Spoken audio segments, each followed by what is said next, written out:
candles are already low, their little flames easing back and forth like sleepy dancers. You have settled in under the covers, or maybe you're resting in a chair that knows the curve of your spine. Either way, our shared quiet has begun. Before we drift farther, tell me, what hour has found you tonight? Are you listening with tea cooling by your side or a sweet biscuit waiting for a last bite? Let the comments carry your answer, so voices from distant rooms can meet here, across time zones and pages. Now draw one slower breath. Let it slip out soft. We will step together, not in haste but in calm, toward a century where the night seemed endless, and the dangers waited in every corner of a house lit by rushlight. Picture a timber cottage in a small English village, half a day's muddy walk from the nearest market town. Its roof sags under moss, and each wall leans with quiet resignation. You wake before dawn inside that cottage, because dawn is not a gentle visitor. It barges in through chinks where daub has crumbled, carrying a draught that slips beneath your linen chemise and finds the curve of your belly. You run a palm across that slight rise, barely more than the swell of a full meal, but you know. A wise-eyed midwife told you last week, after tipping a pewter cup of stale ale on the earthen floor and watching the way it pooled. A sign, she whispered. A child stirs. You do not need signs. Your body has declared the truth on its own. There is the faint grind of nausea each dawn, the tug of exhaustion so heavy it feels like wet wool on your shoulders. Still, the cows wait to be milked, the bread dough waits to be kneaded, and the thin skin of frost on the bucket must be cracked before you splash water on your face. No one grants you leisure because a heart is beating inside you. Everyone has chores, and you're no exception. You tiptoe over planks that complain with every step. Your husband sleeps on, snoring in broken bursts that shake his ribs. Beside him, the youngest child curls like a cat, thumb plastered to her lips. Two more children share the narrow loft overhead, wrapped in frayed blankets that smell of smoke and sweat and the churn of years. Soon they will all wake, and they will all be hungry. Outside, dawn finally reaches over the horizon like a tired labourer climbing from bed. The village looks grey, the thatch roofs crouching beneath a sky the colour of pewter. Breath rises in small clouds when you speak, even indoors. Chimneys are luxuries here, and your hearth knows no brick throat to draw the smoke away. Instead, the smoke skims beneath the rafters, seasoning every beam and filling your lungs with a scratch that never quite fades. The midwife says smoke keeps pests away. You're grateful for that, if for nothing else. You ladle porridge into wooden bowls, oats, a drop of goat milk, a scattering of salt. Sugar is for lords, and honey cannot be wasted in winter. The children slurp without complaint. They learned early not to dream of sweet things. Somewhere within you a stranger is also hungry, yet each spoonful you swallow threatens to come back up. You press two fingers to the hollow at your throat and breathe through your nose until the wave passes. You have chores, you remind your stomach, and you will finish them. Today is wash day. You haul linens to the stream beyond the hedgerow. Water bites at your wrists with icy teeth, and the first bend of your body sends a small spark of pain through your lower back. You pause, straighten, and glance over your shoulder as if someone might scold you for hesitation. There is only a rook watching from a naked branch, head tilted, black eyes patient. You talk to it under your breath. A bit of conversation, harmless enough. The village priest would frown. He says idle words invite wicked forces, but you need the company. The rook blinks, unfazed, as you return to beating linens against river stones. Hours later, late morning sun rests on your cheekbones. A neighbour trudges past with a bundle of sticks. She nods, eyes dropping to the damp smear across your skirts. She has borne 8 children, buried 3, and wears that arithmetic on her face. She tells you, voice flat, that you must chew dried mint leaves to keep the sickness down. She also tells you to bind a strip of greensward around your left wrist, so the baby will be a boy. Her words tumble out without pause. Caution, advice, fear, hope, all braided together like rushes for floor mats. You thank her and tuck the bundle of mint into your pocket, though you suspect no herb can silence your churning stomach. Still, the gesture matters. Every shred of knowledge, true or fanciful, feels like a hand offered across a narrow bridge. By noon, you're back at the cottage. Smoke curls from the hearth, although very little wood remains for the day. You drop a single stick on the embers, stingy with fuel. Then you sit on the edge of a three-legged stool to mend shirts. Coarse needle, coarse thread, coarse cotton. Your fingers bloom with tiny punctures, and a copper taste settles on your tongue each time you suck a pricked knuckle. In your belly, flutters stir, quickening perhaps, though the midwife said that would come later. You pause, palm pressed against cloth, listening with your skin. Is that the child or just the roll of your empty gut? Hard to tell. You mend another seam, but your thoughts wander. If the child is a girl, she will share this stool with you in a decade, patching shirts beside the same small fire. If it is a boy, perhaps he will outrun the pox or the ague. Perhaps he will serve a faraway lord and send coin home. You try not to linger on those wishes. Hope is heavy, and you already carry enough weight. Afternoon brings the priest's wife. She enters without knocking because doors are suggestions rather than barriers in small villages. She hands you a small folded cloth. Inside lies a pinch of ground sage. Brew this, she says, and drink. It will settle the womb, keep the child safe. Her smile is thin, but her eyes are gentle. She has lost 2 babes herself, though she never speaks of it. You will brew the sage tonight. Whether it helps or not, rituals matter, the way blessings matter. Even doubt can be soothed by warm water and whispered Latin. Late daylight fades. Children tumble down from the loft, squealing as they chase one another through shadows. You scold them half-heartedly. Laughter is rare in winter, and you do not want to put it out. Supper is cabbage stew. Cabbage, onions, a scrap of salted pork rind that clings to more bone than meat. Your husband returns, boots heavy with soil, shoulders sagging. He eats in silence. He asks nothing about the child. News like that is still too precarious, a candle in a draught. Men speak of babies only when wives are round as the harvest pumpkins and the midwife stands ready. Until then, it is safer to pretend nothing grows. Safer for hearts, at least. Night slides in, thin and cold. The wind prowls under the door. You plug gaps with twists of straw. You strip to your shift and crawl onto the straw mattress. The smell of old rushes rises, earthy and damp. Your husband settles beside you, his arm a weight across your hip. He feels the curve of your belly, barely a mound beneath linen. His hand hesitates, then withdraws, as if touched by something fragile. No words pass. He's afraid too. Above you, the roof sighs. The newborn stars peer through a hole where thatch has slipped away. You count them by instinct. 1, 2, 3. The way your mother did during the plague year, when she taught you to name the brightest as guides. Somewhere in another bed, the midwife sleeps. Her dreams are surely full of birthing cries and prayers, because her life is thick with both. You doze, slip towards sleep, and a dream rises. A wooden cradle rocking near the hearth, its occupant silent. You reach in, lift a bundle wrapped in linen, but it is lighter than cloth, lighter than ash, as though emptiness itself has been sewn inside the blanket. You jerk awake, sweat cooling on your neck despite the cold room. Your husband snores on, unaware. You press a hand to your belly, whisper a promise you hope you can keep. Morning will come again. Tasks will return, as they always do. The mint leaves must be chewed, the sage must be brewed, and the river must accept another basket of laundry. You will carry water in both hands, pausing now and then to steady your breath while the child grows in secret darkness. No one sees the stitchwork of creation beneath your ribs, but you feel every thread pulled tight. Hours pass unseen while you drift in half-sleep. The wind hushes, the embers glow, and in the narrow silence between planks you hear mice whispering. They speak of crumbs and corners and stolen warmth. You envy them their simple hungers. Yours is vast. Food, yes, but also safety, and a midwife with steady hands, and a priest willing to plead with heaven on your behalf. Near dawn, you wake to a wetness on your shift. Panic claws at your chest. Blood?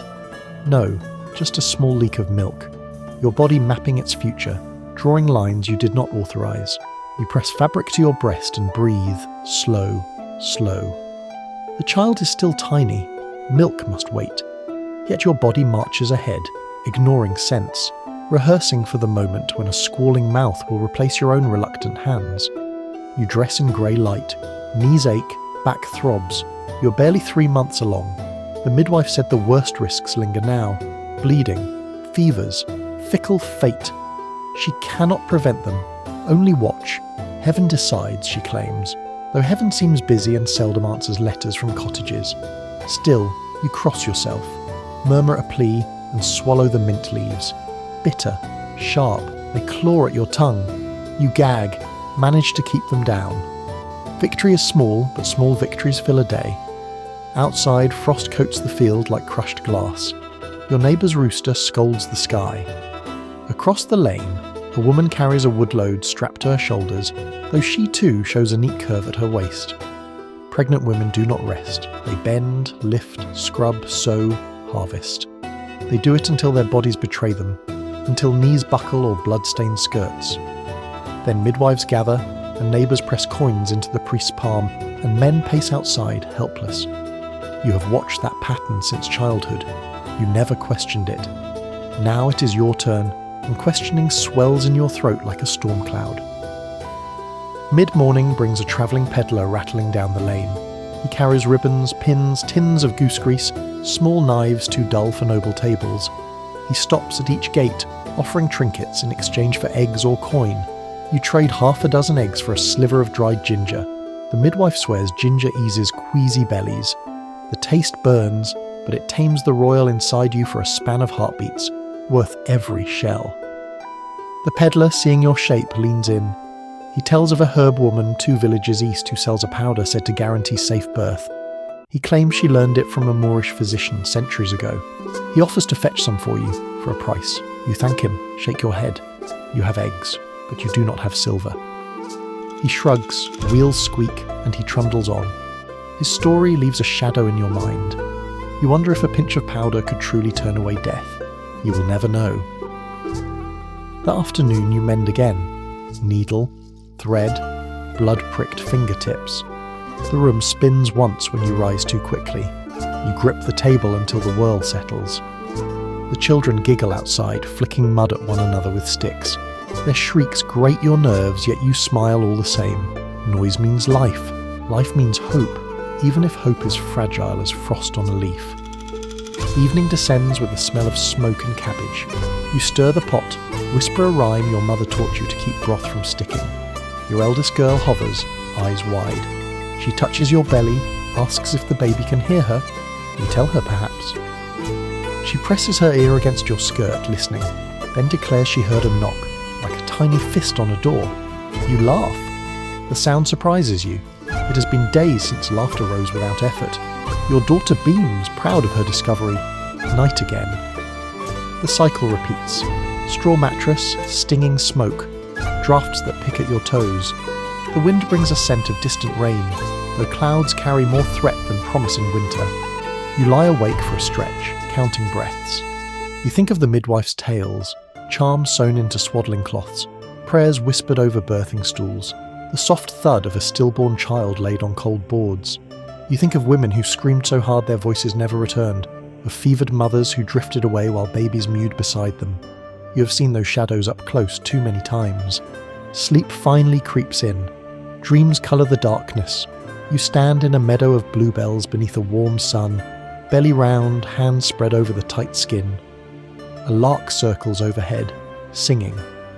When you awaken, the room is icy and your breath hovers like pale silk. No lark, only a mouse scuttling near the hearth.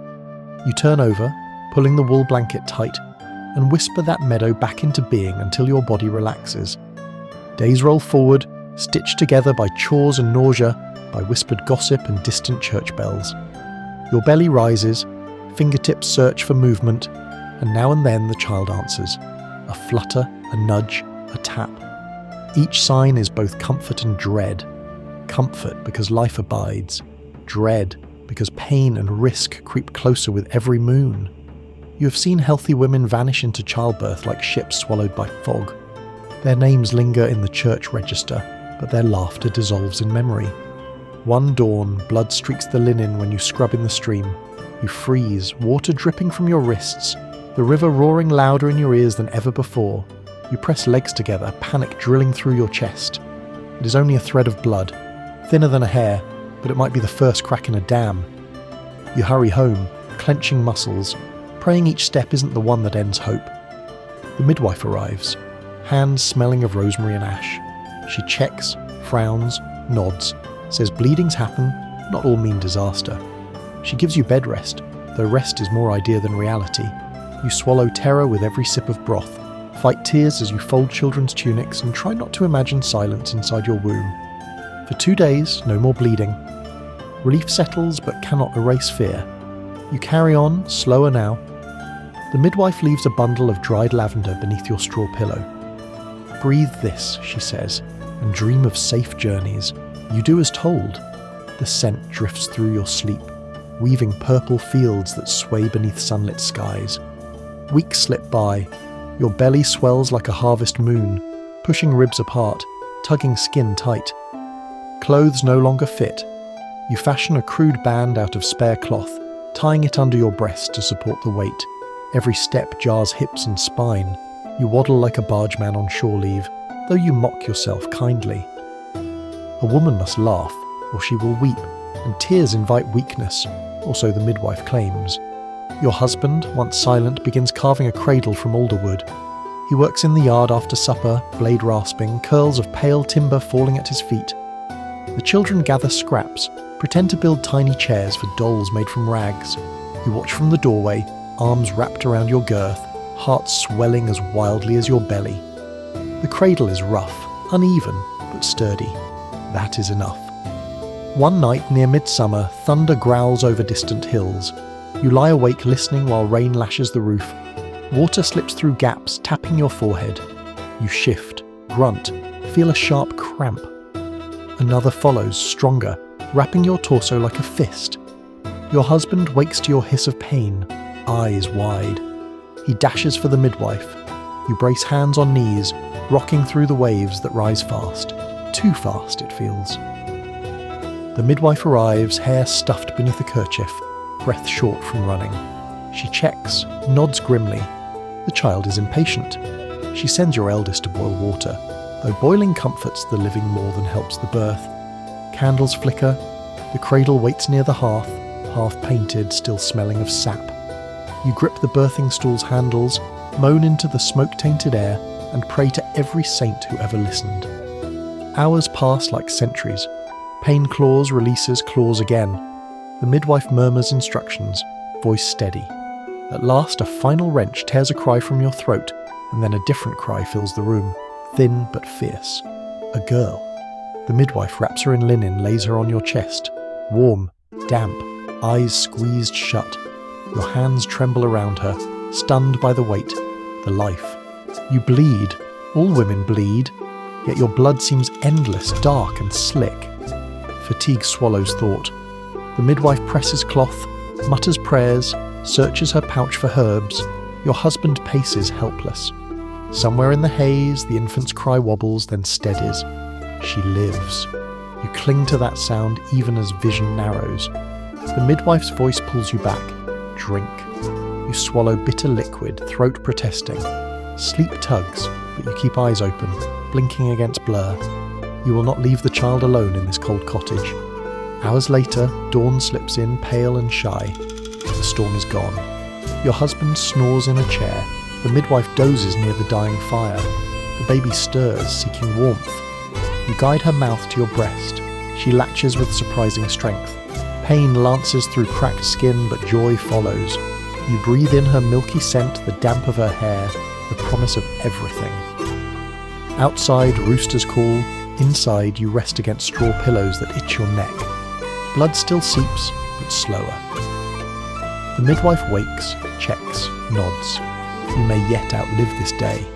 Relief is a flood. You want to thank someone. Saints, herbs, mint leaves, the moon. But speech is beyond reach. Instead, you whisper a name for the girl. A simple name, one you can murmur on cold nights. Your husband smiles in his sleep at the sound. You close your eyes, exhaustion coiling around limbs. The baby soft breathes at your side, tethering you to the waking world. Beneath the roof, smoke idles, turning rafters black. Beyond the window, dawn light spills across damp earth. The village will rise soon. Cows to milk, bread to bake, chores without pause. For a moment, you let the world spin without you. For a moment, pain and fear fall away. The child sleeps, the cradle waits, and your heart, though bruised and weary, beats on. The rain has passed, but the scent of wet wood clings to the beams. Your limbs are heavier now, as though birth poured sand into your bones and left it there. But you are still here. The baby lies swaddled beside you, the curve of her cheek pink with sleep. You watch her chest rise and fall, a rhythm that doesn't yet trust the world. It is morning again, or something like it. Time has gone strange, broken into jagged pieces between cries and feedings, soaked linens and spilled broth. You live now in hours, not days. Moments are measured by hunger, by the creak of the door, by the baby's sharp fox-like squalls that wake the entire house and leave your chest aching. Your daughter has no name to the church yet. The priest waits for Sunday. He says it must be done soon before anything happens. You know what he means. Everyone does. Babies are weighed not just by the midwife's hands, but by time. If they live a week, that is something. A month, better. A year, well, then you may start to breathe. You sit by the hearth with her tucked into the crook of your elbow, trying to nurse while stirring porridge with your free hand. She pulls weakly, drifts into sleep, then startles herself awake again. You try not to cry, though your body still bleeds, and your skin feels wrong, soft and swollen, like dough that has not finished rising. No one asks how you are, not because they don't care, but because they assume you must be fine if you're standing. That is the rule. If your legs hold you up, then you can sweep the floor. If you can sweep the floor, you can cook. And if you can cook, you can surely feed the babe, sew her smocks, and mend your husband's shirt where it tore near the elbow. At night, your husband snores again, louder now. The baby doesn't wake him. Her tiny coughs and whimpers, her fussy kicks, they rouse only you. You lie stiff in the straw, too tired to turn, breast leaking, head pounding. The midwife gave you a salve for the cracks, but it stings more than it helps. Still, you rub it on and whisper thanks for the pain. It means you are feeding her. On the third Sunday, the baby is taken to the chapel. You walk slowly behind your husband, wrapped in your best wool. Your belly sags under your gown, but you've cinched it with twine so it looks less like a leftover burden. The priest is waiting and the font is cold. They name her Margaret. The name was your mother's and her mother's. A sturdy name, a winter name. She cries as the water touches her brow, and the priest smiles. He calls it a good omen. Better to cry now than stay silent. After the christening, neighbours bring small offerings. Goose eggs, a crust of cheese, a thimble of dried thyme. These are not gifts, not truly. They are bets placed gently on the table, bets that the child might live and that the mother might not falter. You thank each giver softly. Some grip your shoulder a moment too long. You do not mind. Weeks pass. The baby grows heavier. Her eyes follow the firelight now, and she startles at loud sounds. You have learned to sway while you stand, to shush her with a breath and a hum. You have also learned that sleep will not come in deep waves anymore, only in puddles. A few minutes here, another there. Enough to keep the world from blurring entirely, but never enough to feel rested. You go to the well with her tied to your back. You haul water, careful not to spill. Another woman is there, Martha, whose child died last winter. She asks to hold the baby and you let her. Her fingers shake. She whispers something too soft to hear and hands her back. You do not ask what she said. Your own mother visits, hobbling on a stick. She tuts at your firewood stack, says you need more. She checks the baby's feet, declares them properly shaped, then tells you that you're feeding her wrong. You nod. There's no point in arguing. That night you wake to the baby crying harder than usual. Her skin is hot, her fists tremble. Panic floods you, wild and cold. You scream for your husband. He stumbles over. You thrust the child into his arms and begin to shout for the midwife. It is past midnight. The midwife arrives with a candle stub and no shoes. She feels the baby's forehead, checks her tongue, sniffs her sweat. Then she opens her pouch and begins mixing a foul paste of herbs and chewed bread. She smears it on the baby's chest. You pray silently, lips against your knuckles. By morning the fever breaks. The midwife says it was just heat rising, nothing grave. But her eyes betray her. There had been a moment where she feared the worst. You offer her 2 eggs and a piece of soap. She takes them pats your cheek and says the child is stubborn like her mother. You hope that's true. By the second month, your bleeding has slowed, not stopped, but no longer a flood. You begin to feel like your old self again, though you know better than to say that aloud. Everyone says healing takes 6 weeks, but your hips still ache in the rain, and your teeth hurt when you chew on the left side. Still, you manage. That is what's expected. The child wakes 3 times a night now, better than 5. You take it as a blessing. Some days you go without eating until after sundown, not because you forget, but because you choose to feed the children first. They are louder with their hunger. The baby cannot speak it, only squirm and fuss. But you know her hunger well. It is written in the squint of her eyes, the way her head searches even while asleep. You begin to leave her swaddled near the hearth while you chop roots. She watches the flames. Her mouth moves like she's telling a secret. One afternoon she laughs for the first time. A real bubbling laugh that surprises you so much you drop the turnip you were peeling. The sound is quick, gone before you can even react. But it leaves you stunned, as though someone had lit a candle inside your ribs. You try all evening to make her laugh again. You pull faces, tickle her chin, hum the songs your mother once sang. She stares, solemn and unimpressed. Not a sound. You give up and sit in the corner. Then, when you least expect it, she laughs again. At nothing. You laugh too, and the room feels full for once. Then the baby gets constipated. You try everything. Warm cloths, breast milk teas, even a poultice of mashed onion pressed to her belly. Nothing. She wails and strains, face red. Finally, the midwife returns. She uses a hollow reed and something she won't name. The baby cries, then something works. Your relief is so great you nearly weep. By the 3rd month, her eyes begin to turn colour. You think they're brown like yours, though the priest says they look grey in candlelight. One evening, your husband holds her for nearly an hour. He rocks her gently and hums a song you've never heard. The tune is soft and crooked, but she calms in his arms. You feel something inside you soften. He has not said much since she was born, but he is trying. You see it in the way he cradles her head, how his big hand dwarfs her back. Then comes the first cold. Her nose runs, her chest wheezes. She stops feeding properly. The panic returns. You wake every hour, hand on her chest, counting the rise and fall. You burn dried sage in the corner of the room, more out of desperation than belief. The midwife gives you oil to rub on her feet. You sing songs without knowing the words, voice hoarse. It passes, not quickly, not cleanly, but she fights. The fever fades, her hunger returns. You feed her and cry over her sleeping face. By the 4th month, your bleeding has stopped entirely. The midwife says this is good, but your hips still ache, and you feel dizzy if you stand too long. The world still feels muffled, like you're moving through wool. You ask the priest for a blessing, not for the child, but for yourself.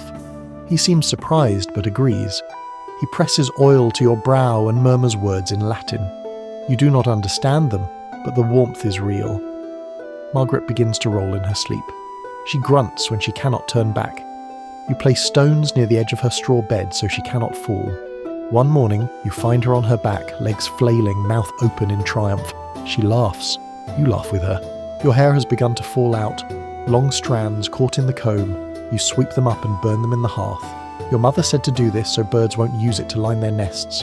If they do, she warned, you'll go mad. You're not sure you believe her, but you burn the hair anyway. You begin bleeding again, just a little. The midwife says it happens. You don't ask if it means anything. Margaret gets her first rash. You panic, again. The midwife says it's teething. You hadn't realised teething came so soon. Her gums are red, hot to the touch. She bites your finger when you test them. Her strength surprises you. She'll have teeth before summer. You mark that in your mind like a milestone. Your neighbour loses her child, just 2 months old. A cough, they said, and then silence. The funeral is quick, quiet. The baby is wrapped in white and laid in the churchyard. The mother doesn't speak for 3 days. You leave her a pot of broth on her stoop. You do not knock. That night, you don't sleep. You watch Margaret breathe until the sun comes up. Then comes the coughing. Not hers, yours. It starts as a tickle in the throat, then a wheeze, then a tightness. The midwife comes. She listens, frowns. She presses your chest and says your lungs are heavy. She makes a poultice of mustard seed and lard. ties it to your chest. You stink like soup. Margaret doesn't seem to mind. You get better, slowly. And still the world turns, the cradle rocks, the hens lay, the smoke climbs the rafters, and Margaret grows. By 5 months she can sit briefly before toppling sideways. She bites everything. Her gums are swollen. You give her a cooled stick of willow to chew. She sleeps longer now, sometimes 4 hours straight. You begin to dream again, small dreams. A fire that doesn't smoke, a house with windows, a loaf of bread with a whole knob of butter. But you always wake to the same room. The same drafts, the same mouse scratching in the wall, and yet the child is still breathing beside you, still growing, still smiling at the sound of your voice. And that is enough. Summer has come, but it doesn't arrive like a celebration. It arrives like a truce. The wind backs off, the air thickens, and the sun hangs longer in the sky. The ground is no longer hard as stone beneath your feet, but soft, warm, and tired. You feel the same. You've made it through winter, through childbirth, through fevers, through weeks of blood and bone-deep aches. Margaret is now 6 months old, half a year. That's more than some babies get, more than some mothers too. She sits upright now, wobbling like a cartwheel on uneven ground. Her first tooth has broken through, sharp as a grain of barley. She gnaws on anything she can hold. Wooden spoons, bits of cloth, the edge of her sleeve. Her laugh is louder now, less fragile. Sometimes it bursts out of her like a bird startled from a hedge. You're thinner than you were before her. Your skirts hang differently. Your hands shake when you rise too quickly. You wake sometimes with your heart racing for no reason. Breath short, sweat cold even in the heat. You haven't spoken of it. Who would listen? One afternoon while the baby naps, you go outside alone. The sky is washed pale and bees hum over the weeds near the hedgerow. You sit on a stone and close your eyes. The breeze finds your cheek. You feel it, but only faintly. A neighbour's daughter passes by and stops. She asks, "Are you sick?" You shake your head. "Just tired," you say. She nods, shrugs, and continues on. Later that week, Margaret develops a rash again. "Heat this time," the midwife says. You bathe her in cool water from the well and dry her skin gently with linen warmed by the hearth. She squirms, but you hum until she settles. She watches your face like it holds answers. You're not sure it does. Sometimes at night you remember what nearly happened. The night of her birth, the bleeding, the silence that nearly swallowed you. You remember how light her body felt against yours, how heavy your own limbs were, how distant the world became. You remember the thought that came like a whisper. So this is how it ends. But it didn't. You're still here. In the mornings she squeals when she sees you. Her arms flail in greeting. That noise, that messy joy, it fills the cottage more than smoke ever did. The children adore her. Your eldest plats her hair with wildflowers and sings nonsense songs to make Margaret giggle. Your husband carves a better spoon from a branch he found near the woods. It's crooked, but the baby loves it. You catch yourself smiling now and then. Not always, not often, but enough to mark the difference. At church, the priest preaches about obedience and endurance. You hear the words and feel them settle in your ribs. They're not new. You were raised on them, but now they sound different. Not hollow, just quiet. You think more now about other women. Your mother, bent by birth and work and loss. Your grandmother, who delivered 11 children and buried half. The girl who died 2 villages over, only 17, bled out before the midwife arrived. You carry all of them, in your blood, in your hips, in the way you hold Margaret close when the night wind howls. You don't say these things out loud. They live in the silence between footsteps, between breaths. But you think them. One day Margaret will crawl, then she'll walk, then she'll ask questions. One day she might press her palm to her belly and wonder if a child stirs there. She might carry what you carried. She might not. You hope she doesn't. You hope she lives in a time where birth doesn't mean bargaining with death, where pain isn't expected and silence isn't the price of strength. You hope she knows the names of her fears and the words to speak them. But for now, you lift her from the cradle, press your lips to her warm scalp and close your eyes. The sun is setting again. You light a candle, you rock her gently, you hum. The room smells of wood smoke and milk. Her breathing slows. Outside the world turns, inside you hold on, and that is enough.